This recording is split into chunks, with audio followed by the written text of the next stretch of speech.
আমরা আছি এখন সাউথ সিটির পার্কিং জোনে। তো আমরা যাচ্ছি এখন খাদান দেখতে। তো আজকে কিন্তু আমরা একা আসিনি, আমাদের ফুল টিম এসছে। আর এই যে আমাদের ফুলের টিমের হচ্ছে ম্যানেজার দীপ্তবাবু। তো আমরা আমাদের অনেকটাই লেট হয়ে গেছে, অলরেডি 15 মিনিট লেট হয়ে গেছে, বই শুরু হয়ে গেছে। তো চলো তোমরা দেখতে থাকো।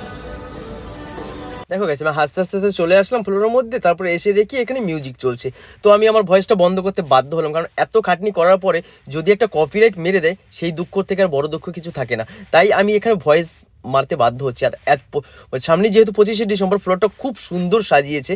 আর আমরাও কিন্তু দল বেঁধে চলে এসেছি, কারণ অনেকটাই লেট হয়ে গেছে আর দেরি। দেখো আমাদের যেহেতু লেট হয়ে গেছিলো, প্রচুর লেট হয়ে গেছিলো, গাড়িটাকে পার্কিং করে তাড়াহুড়ো করে আমরা আইনক্সের সামনে চলে এসেছি। আর লেট হবে না কেন গাইস, আমরা 70 কিলোমিটার অতিক্রম করে তারপরে আমরা এসেছি সাউথ সিটি মলে। আর সেই সকাল 8টার সময় ঘুম থেকে উঠেছি। এতগুলো মানুষ সবাই রেডি হতে একটু তো টাইম লাগবে। তার আগের দিন আমাদের একটা পিকনিক ছিল, বহুত লেট হয়ে গেছে ঘুমাতে।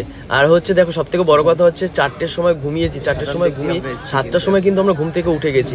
কারণ যেহেতু আমরা এত 70 কিলোমিটার অতিক্রম করে সাউথ সিটি মলে যাব, তাই আমরা ঘুম থেকে সবাই এতগুলো মানুষ রেডি হতে একটু তো টাইম লাগবে। আর রাস্তাতেও প্রচণ্ড জ্যাম ছিল, তাই আমরা প্রায় আধ ঘন্টা মিস করে ফেলেছি। আর এই যে ফাইনালি আমরা এখন ঢুকে গেছি।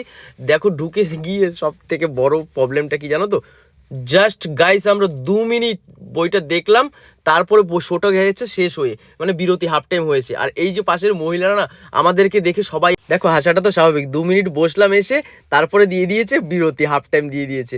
কি আর বলবো গাইস, কিছু বলার নেই। দেখো সবাই বাইরে এখন যাচ্ছে, আমরা জাস্ট এসে 2 মিনিট বসলাম। চলো তার মধ্যে তোমাদেরকে এক সিন দেখো।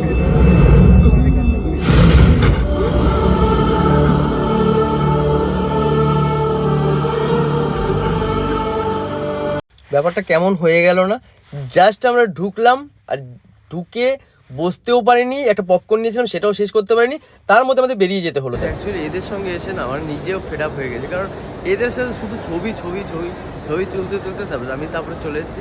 তো এখন যাচ্ছি হচ্ছে আমরা নিচের দিকে। আর হ্যাঁ, এদের সাথে বলতে সবাইকে বোঝায়নি, দুটো কাপেল ছিল ওদের কথা বলছি। কিন্তু এত ঘোরাঘুরি করার পরে তারপরে দাদাকে বললাম দাদা চলো একটা খাবার হোটেলে দাঁড়িয়ে। তারপরে দেখো এই হোটেলটাতে আমরা এসেছি, এই হোটেলটাতে এসে না একদম আমরা খাবার পাইনি। জাস্ট মানে লাইনে যেই হোটেলেই যাচ্ছি সেই হোটেলে ঘন্টা দেড়েক লাইন দাঁড়াতে বলছে যে একটু বসো আমরা রান্না করে দিচ্ছি। হ্যাঁ কি ভাই, এখন রান্না করার আমাদের টাইম নেই, কারণ আমাদের পেটে এখন চুহা দৌড়াচ্ছে। তাও এইখান থেকে আমরা এখন যাব বেরিয়ে। তো দাদা ভেতরে দেখতে গেছিলো। তো দেখো আমরা এখান থেকে মেনু কার্ডটা একবার দেখে নাও। এই যে হচ্ছে আমাদের মেনু কার্ড।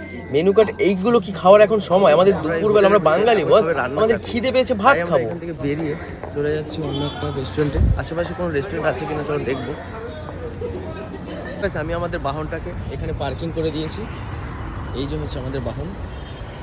আর এখন বাহনটাকে এখানে রেখে আমরা চলে যাচ্ছি এখন খেতে। অনেক খিদে পেয়ে গেছে আর টাইম ওভার হয়ে গেছে। সবাই এখন হেঁটে হেঁটে যাচ্ছে, খাওয়ার দিকে রওনা করছে। আর খিদেও পেয়ে গেছে প্রচণ্ড, তো তাড়াতাড়ি যাই। অনেক জায়গা থেকে ঘুরে এসেছি, কোনো জায়গাতে সিট পাইনি, লাইন পাইনি, যে কি এখানে পাই কিনা।